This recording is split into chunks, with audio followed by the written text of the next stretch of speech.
Still working on Chunky. Working on the floor today.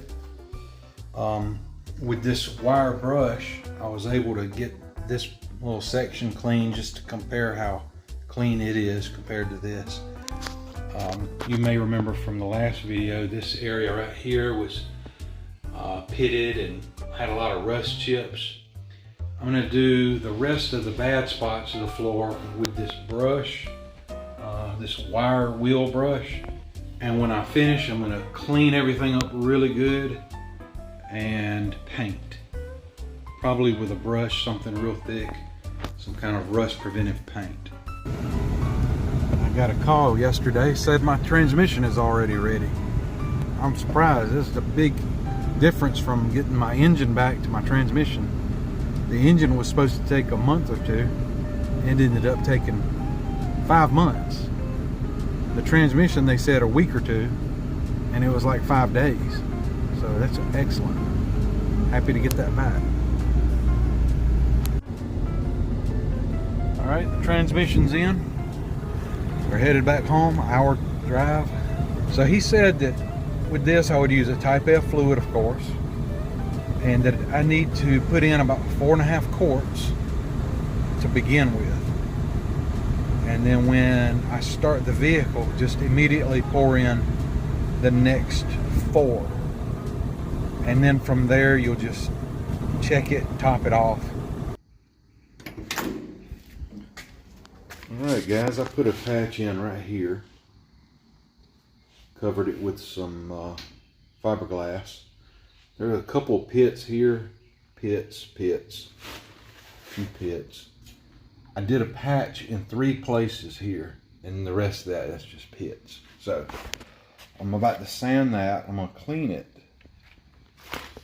and I'm gonna see what else maybe needs cleaned back here. I had thought about pressure washing this area out with some foamy soap.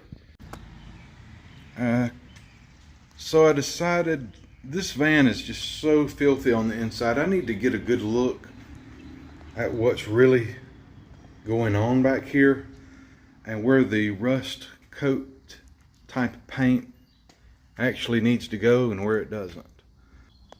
I'm gonna go ahead and wash everything off though. The roof, sides, and the floor. This should be interesting. I got this foam cannon at Harbor Freight a few months ago, and it really does work well. I mixed in some foaming soap and some purple power and some hot water. We'll hook it up to the pressure washer. But first I'm gonna rinse the major dirt out. I sanded those spots where the fiberglass was, and now I'm gonna set the camera up for the washing.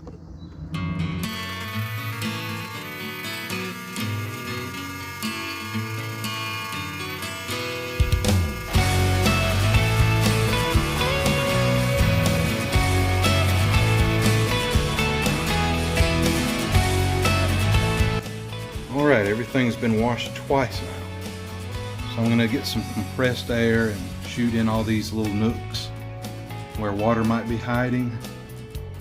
And then put a fan in here to dry everything off quicker. Leave these garage doors up. Yeah, so the purpose of me doing this whole entire back end of this van, washing it, now that I see what I'm working with, anywhere I want to put a little bit of that rust paint, it's clean enough to apply that. This is some paint I've had on the shelf, so it's almost like it's free. I've had it so long. It's still fresh though. But Duplicolor rust barrier. I'm gonna put it on real thick with a brush. And the fan is going. Everything's dry now. I'm gonna leave the fan on. All right, here we go.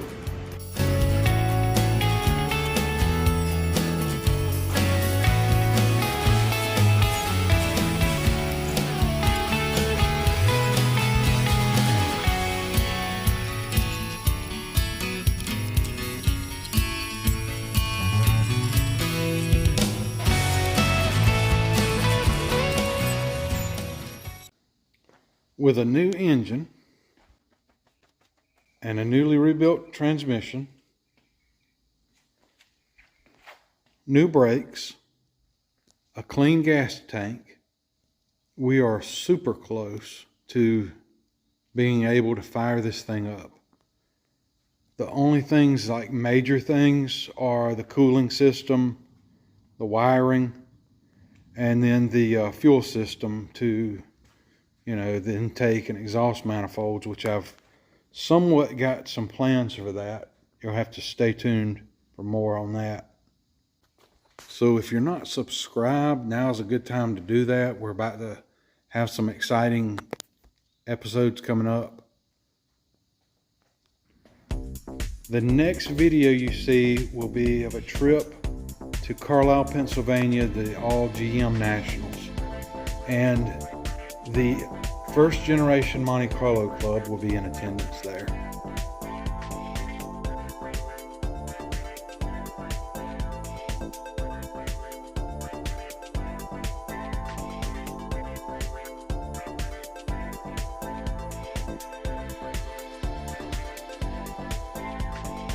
There will be tons of different 70 to 72 Monte Carlos there, amongst other cars at the big GM Nationals. So you don't want to miss that either.